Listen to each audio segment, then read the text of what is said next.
Taxi డ్రైవర్ల యాజమాన్య సమస్యలపై కర్నూలు కలెక్టర్ కార్యాలయం ఎదుట ధర్నా చేశారు. సేఫ్టీ డ్రైవర్ల అసోసియేషన్ ఆధ్వర్యంలో నిర్వహించిన ఈ కార్యక్రమంలో డ్రైవర్లు మాట్లాడుతూ వైట్ బోర్డు వాహన యాజమాన్యులు ప్రయాణికులను ఎక్కించుకుని ప్రభుత్వానికి నష్టం కలిగిస్తున్నారన్నారు.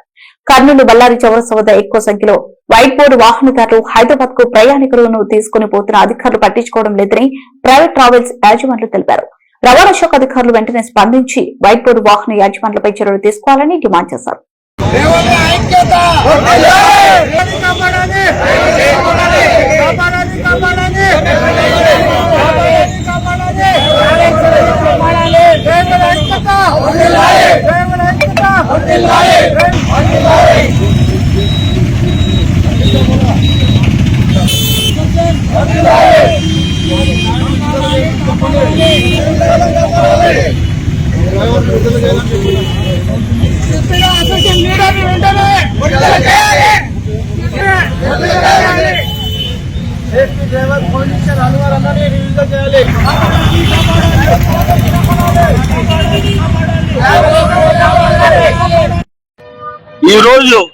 ఈ రోజు కర్నూలులో డ్రైవర్ల సమస్య ఏమంటే ముఖ్యంగా ఇంతకు ముందు ఒక రాగా బతికే వాళ్ళం. ఇప్పుడు ప్రస్తుతం డ్రైవర్ల బతుకులు చిన్న భిన్నం అయిపోయినాయి.